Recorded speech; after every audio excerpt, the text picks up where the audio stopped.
Okay. Om Shanti. So today we have gathered to start the series of Science of Brahma Kumaris. Science of Brahma Kumaris में हम basically 3 series cover करेंगे and today is the part 1 जिसमें कि हम बात करेंगे identity crisis and soul, some of the paradoxes in psychology in the field of psychology.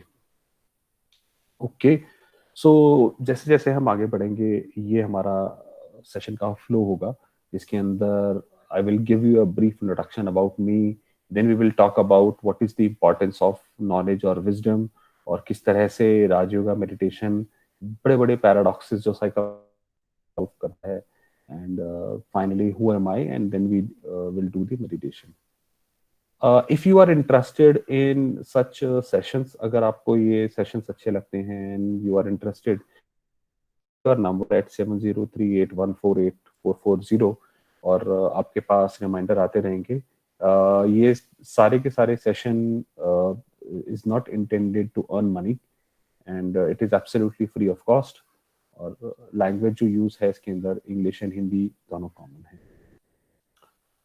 Okay, so this is about me. I have around 15 years of work experience. I have served Infosys, American Express, HSBC. I've been a speaker for TEDx and American Society of Quality and been a psychological counselor for Samaritan Group. ये 2 books मैंने लिखी हैं, Feeling Safe and World War III and Dawn of a New Civilization. अगर आप इसकी soft copy इस number पे contact कर सकते हैं. You can get the free soft copies. And hard copy के लिए ये अमेजोन पे अवेलेबल है. You can directly reach out to amazon.com. Okay so आज की कुछ हमारी जो प्रॉब्लम्स हैं जैसे कि फोर्ब्स ने बोला है वाटर डे 0 कि हमारा जो ड्रिंकेबल वाटर है वो धीरे धीरे खत्म हो रहा है and then the climate problem is another opening up जिसके अंदर क्या कहते हैं ग्लेशियर्स की बर्फ पिघल रही है, CO2 की एमिशन ज्यादा बढ़ रही है. देन यूएस में राइट्स हो रहे हैं, ब्लैक लाइव्स मैटर और हांगकांग में प्रोटेस्ट हो रहा है और कोरोना वायरस भी अपनी चरम सीमा पर है.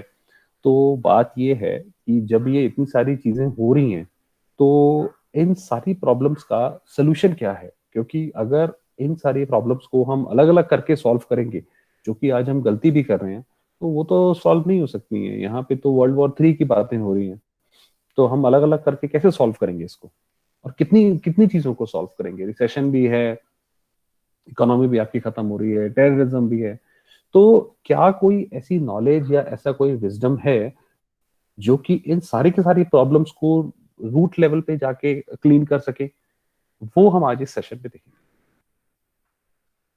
ओके सो इसके अंदर जैसे कि हम सब ने पढ़ा हुआ है बिग बैंग थ्योरी अपनी स्कूल डेज में कि ये सारा का सारा यूनिवर्स पहले कुछ मिलीमीटर वाइड था और एक ही जगह पर कॉन्सेंट्रेटेड था and then there was a big bang explosion जिसके अंदर हमारा जो यूनिवर्स है मल्टीपल स्टेजेस से होकर निकलता है जिसमें एक रेडिएशन एक स्टेज होती है, फिर बाद में मैटर आता है और काफी बिलियन ऑफ ईयर्स के बाद जो है अर्थ की फॉर्मेशन होती है जो कि ये गैस क्लाउड्स होते हैं वो प्लैनेट को बनाते हैं. एंड उसके बाद एक प्राइमोर्डियल सूप करके जिसको बोलते हैं कि ये सब हाइड्रोजन एटम से ही एक सूप बनता है और जिसके अंदर अमीबा आता है और अमीबा के अंदर कॉन्शियसनेस के लिए कहते हैं कि देयर वाज अ लाइट भी स्ट्राइक होती है. बहुत सारे पैरामीटर्स होते हैं जो कि जिनकी प्रोबेबिलिटी बहुत कम है एक साथ होने की, मगर ये माना जाता है कि वो सारे एक साथ आते हैं और कुछ ऐसा होता है जिसकी वजह से अमीबा या लाइफ का जन्म होता है और फिर उसके बाद बंदर बनता है और फिर बंदर से धीरे धीरे इंसान बनता है. उसकी बॉडी में स्ट्रक्चरल चेंजेस आते हैं. वो पहले जंगलों में रहता था, जानवर था और उसके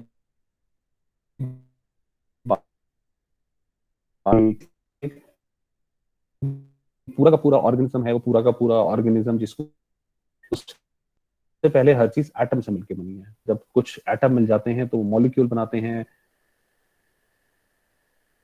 फिर मॉलिक्यूल से मैक्रो मॉलिक्यूल बड़ा मॉलिक्यूल बनता है और आप देखेंगे वो धीरे धीरे करके सेल टिश्यू ऑर्गन सिस्टम बनता है. अब इसमें सवाल ये आता है कि हम सारे जानते हैं एटम जो होता है मैटर इज इनर्ट, इनर्ट माना, उसके अंदर वो नॉन लिविंग थिंग है, उसके अंदर को आप एक्सटर्नल फोर्स नहीं लगाओगे तब तक उसके अंदर कोई चेंजेस नहीं आते हैं। अब जबकि हम तो ये जानते हैं कि जो ऑर्गेनिज्म है वो एटम से ही मिलके बना है। तो बात ये है कि ऑर्गेनिज्म में वो कॉन्शियसनेस कहाँ से आई है?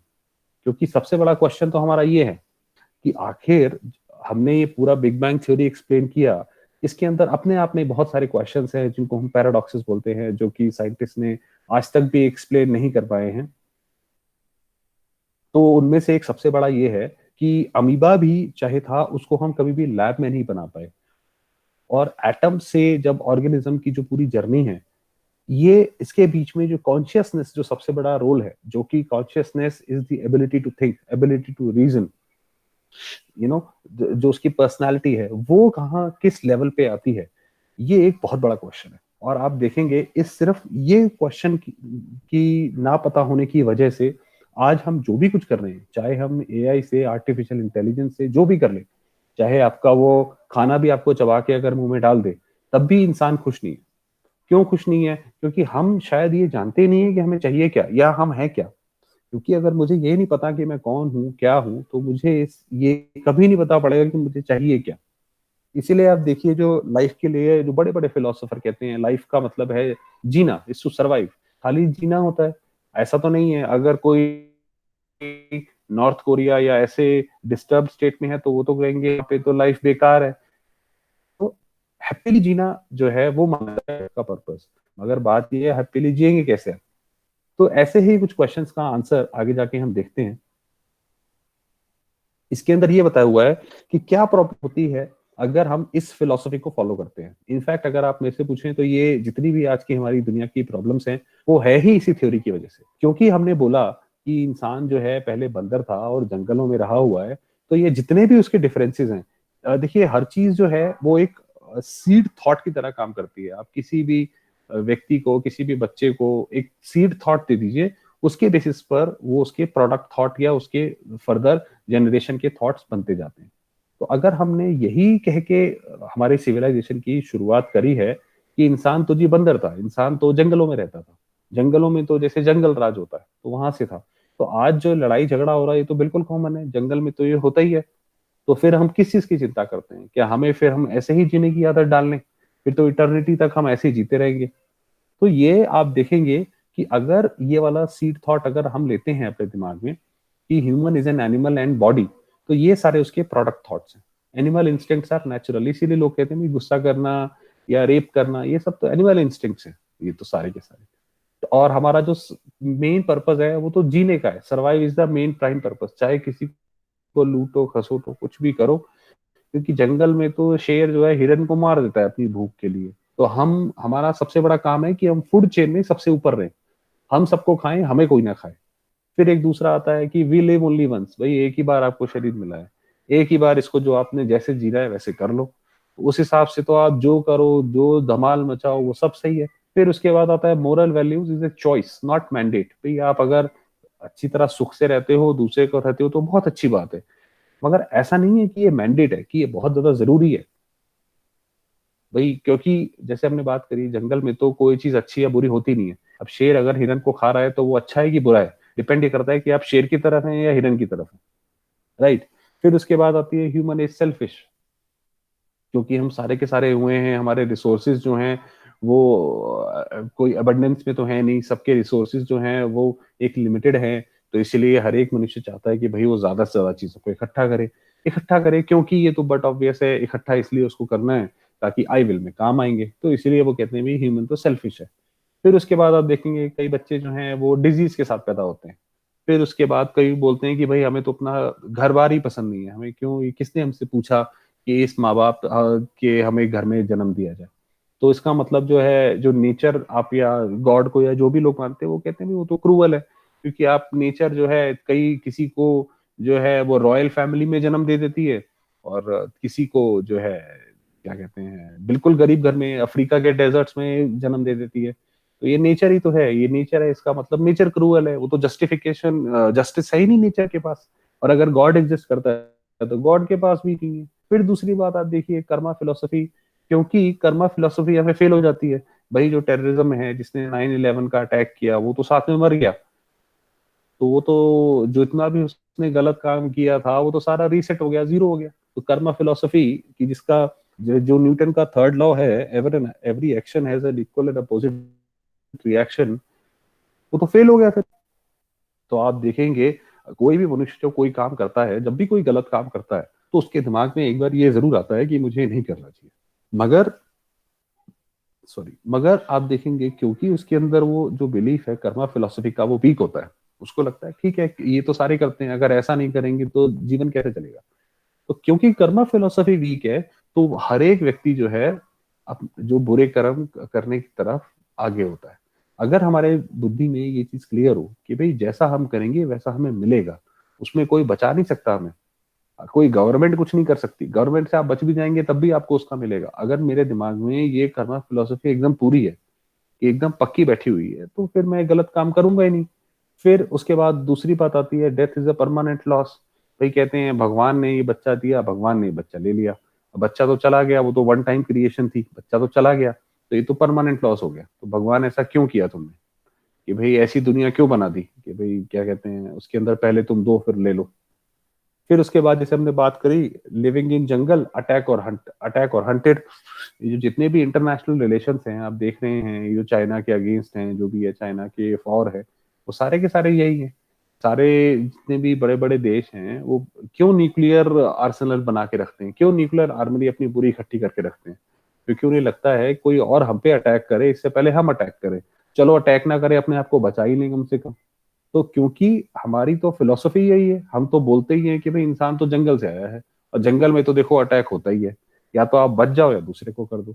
तो आप देखेंगे कि ये जो बात है, सिर्फ इतनी सी बात कि human is an animal and a body, सिर्फ वहां से निकल के आप देखिए ये पूरे के पूरे उसी से निकल के आए हैं। और जो सेपरेटिज्म है, जो अलगाववाद है, वो बॉडी में आने के बाद ही होता है। कि भाई वो जैसे हमने बात करी ब्लैक लाइव्स मैटर जो एक यूएस में चल रहा है, ब्लैक और व्हाइट कलर का एक ही है। फिर आप देखिए हिंदू मुस्लिम क्रिश्चियनिटी अलग अलग धर्म की बात आती है। तो इस तरह से आप देखेंगे कि फिर उसके बाद शरीर के ऊपर आता है कि भाई ये सुंदर है, ये बदसूरत है, इसके ऊपर लोगों को काफी ज्यादा साइकोलॉजिकल डिसऑर्डर्स होते हैं। तो आप देखेंगे कि ये जो फिलॉसफी है, जो ये चली आई है, जो हम लोगों ने पढ़ाया है, जो हम लोगों को पढ़ाया गया है, इसकी वजह से ये सारी की सारी प्रॉब्लम्स यहाँ से इकट्ठी होती है। तो उसके बाद कई साइंटिस्टों का ये मानना है कि भाई हम लोग शरीर ही है, जस्ट दैट कि हमारा माइंड इतना पावरफुल है कि वो पूरी बॉडी को रेगुलेट करता है, पूरी बॉडी को मॉनिटर करता है और ड्राइव करता है। तो उसके लिए तो फिर आपको ये एक्सप्लेन करना पड़ेगा जो न्यूयॉर्क पोस्ट में आया है कि कई बच्चे तो विदाउट ब्रेन पैदा होते हैं। तो फिर आप ऐसे कैसे कह सकते हैं कि भाई जो दिमाग है वो पूरे के पूरे शरीर को ड्राइव करता है।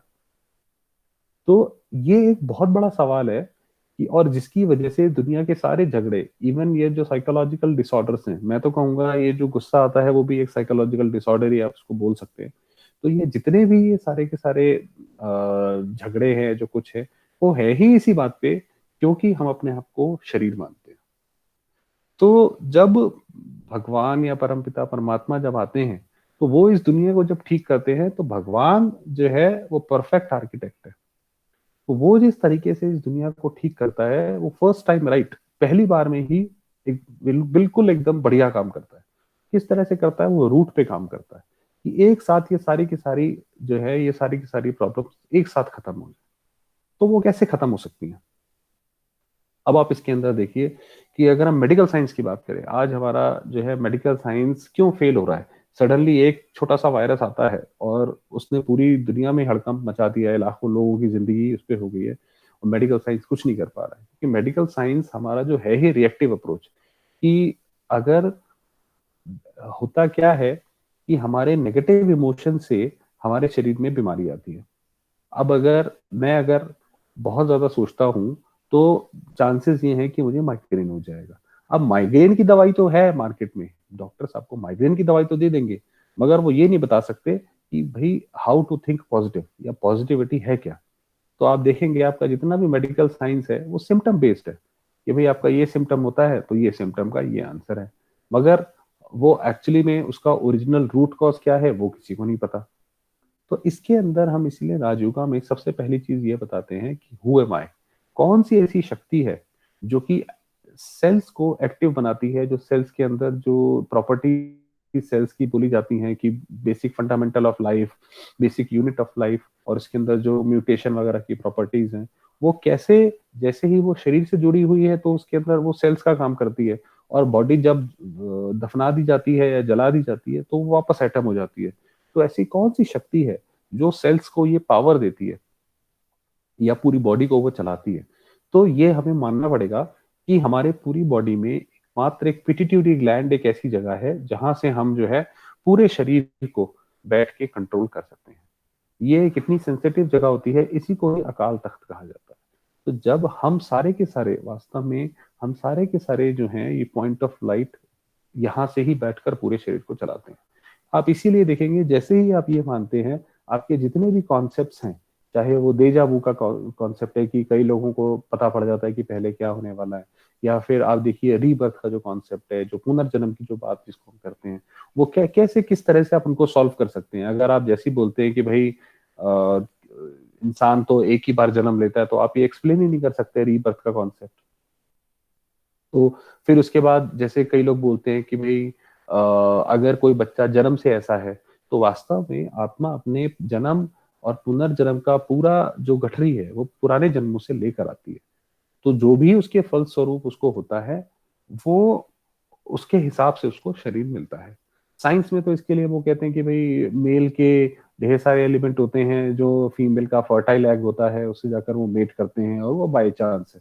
अगर बाई चांस कोई नॉलेज नहीं होती है, by chance is not a knowledge और इज नॉट अ साइंस। हर चीज का एक रीजन है अपना, हर चीज का एक डेफिनेट पाथ है। नेचर में हर चीज का एक पाथ है, तो वो फॉलो करती है।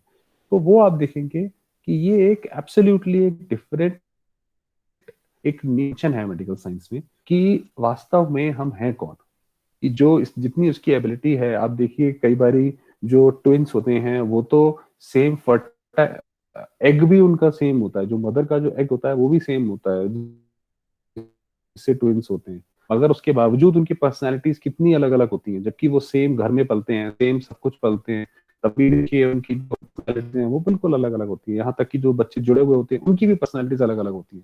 तो ऐसा कैसे हो गया, जब सेम डीएनए भी सेम है, सब कुछ सेम है, तो उसके बावजूद भी चीजें अलग अलग है? तो इसका मतलब है कि कोई एक डिफरेंट जो शक्ति है जो उस बॉडी को चलाती है, और जो कि डिफाइन करती है कि उसकी पर्सनैलिटी क्या होगी। तो इसके अंदर यही बताया हुआ है कि हम सारे के सारे वास्तव में ज्योतिर्बिंदु स्वरूप, जैसे हम जानते हैं ये पूरा का पूरा बॉडी जो है वो एटम से मिलकर बनी है, जैसे हमने पढ़ा, और एटम तो एनर्जी है, इक्वल टू MC स्क्वायर करके जो है। तो उन सबको चलाने वाली भी एक एनर्जी है, जो कि एक स्पिरिचुअल एनर्जी बोल लीजिए जिसको आप, और वो यहाँ पे बैठ के पिट्यूटरी ग्लैंड में बैठ के पॉइंट ऑफ लाइट यहाँ से थॉट्स के जरिए पूरी की पूरी बॉडी को कंट्रोल करती है। अब देखिए जब कोई आप मूवी देखने जाते हैं, आपको मूवी में कुछ इमोशनल सीन दिखाए जाते हैं, तो आपकी आंखों से आंसू निकल आते हैं। तो वो कैसे निकल आते हैं? क्योंकि हमने तो कोई इंजेक्शन नहीं लिया, हमने तो कोई मेडिसिनल इनटेक नहीं लिया, क्योंकि हम वो थॉट क्रिएट करते हैं, और उस थॉट के हिसाब से हमारी पूरी बॉडी जो है पिट्यूटरी ग्लैंड के थ्रू पूरी की पूरी बॉडी उस पर काम करती है। तो आप देखेंगे राइट साइड यही बताया हुआ है कि पूरी बॉडी किस तरह से काम करती है। एक्चुअली में हर एक जो सेट ऑफ इमोशंस हैं उसके अलग अलग जो है सेंटर ऑफ एक्सेस हैं, जिस जो पॉइंट्स हैं जिस पे वो काम करती है। तो जिसको हम दूसरी भाषा में क्राउन चक्र, ब्रो चक्र बोलते हैं। सॉरी, ऐसे करके 7 चक्र हैं जिनको अगर हिंदी में बोला जाए तो ज्ञान, सुख, प्रेम, शांति, आनंद, पवित्रता और शक्ति। तो ये सारे के सारे जो हमारे चक्र हैं वो इन इन पॉजिटिव इमोशंस से ड्राइव होते हैं। जैसे मान लीजिए जो आपका क्राउन चक्र है वो आपका ज्ञान से ड्राइव होता है। तो किसी को अगर ज्ञान की कमी है, किसी को ये बहुत सारे सवाल उठते हैं कि मैं यहाँ पर क्यों आया हूँ, ये क्या रीजन है, इसका क्या फिलोसॉफिकल रीजन है, क्या साइंटिफिक रीजन है। अगर वो उसके आंसर उसको नहीं मिलेंगे, तो ज्यादातर ये है कि या तो माइग्रेन या कोई साइकोलॉजिकल डिसऑर्डर होने के प्रॉब्लम है। उसी तरह से आप देखेंगे जो ये प्रेम का जो हार्ट चक्र है, जो ग्रीन कलर का जो यहाँ पे दिखाया हुआ है, वो अगर वो प्रेम का सूचक है। अगर किसी व्यक्ति को ऐसा लगता है कि उसकी जीवन में उसको प्रेम नहीं मिला है, तो ज्यादातर चांस ये है कि उसको हार्ट अटैक आने की भी वो रहेगी। उसी तरह से आप देखेंगे ब्लू जो है थ्रोट चक्रा है, जो कि शांति का प्रतीक है। अगर मान लीजिए मेरे मन में शांति नहीं है तो ये मेरा चक्रा खराब होगा।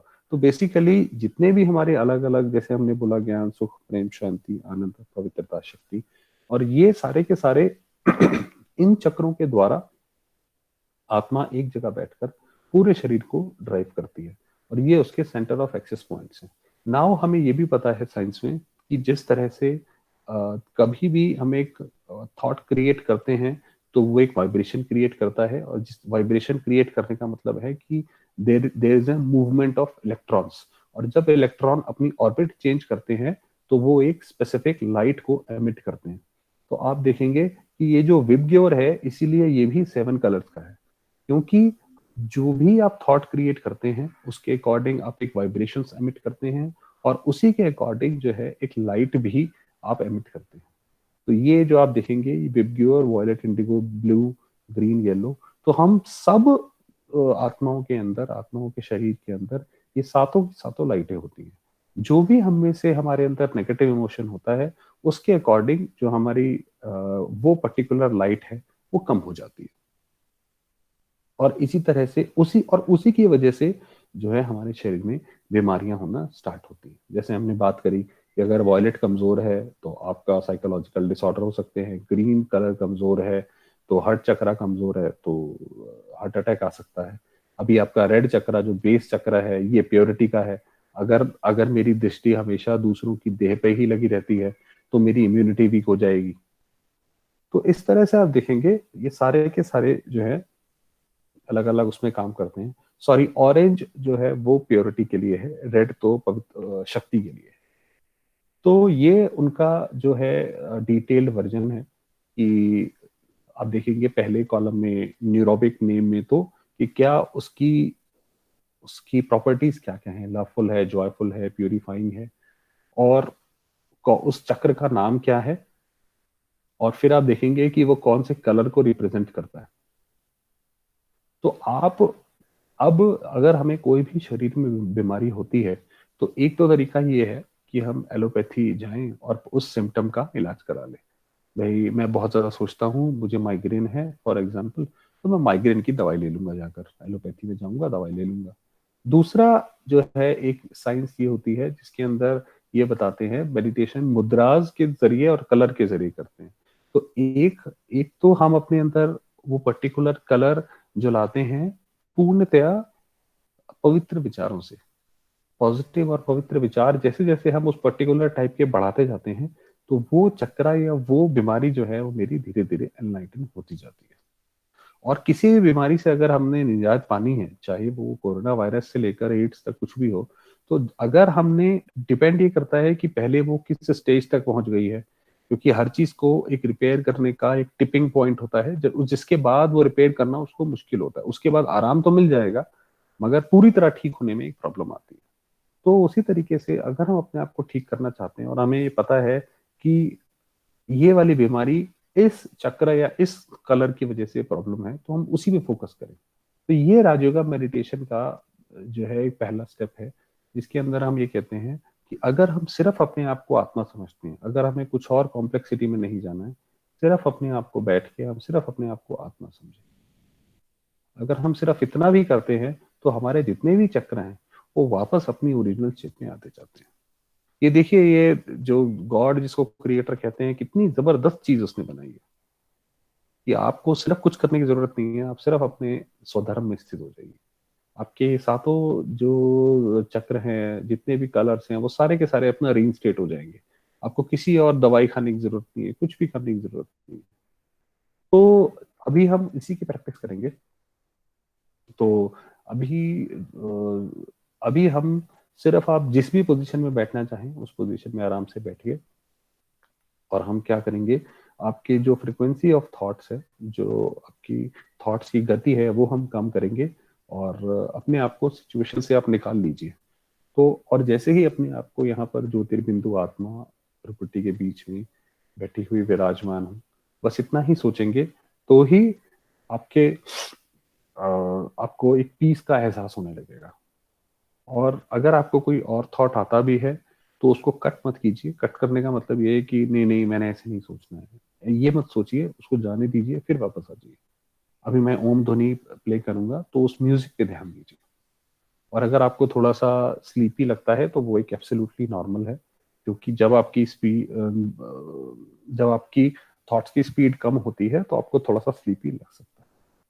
चलिए आइए प्रैक्टिस करते हैं मेडिटेशन, राजयोगा मेडिटेशन।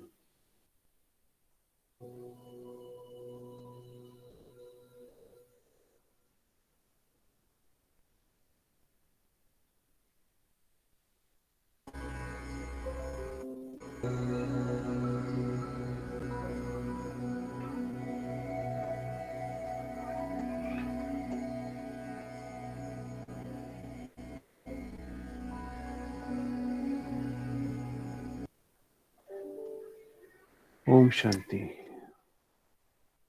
तो ये था हमारा आज का सेशन।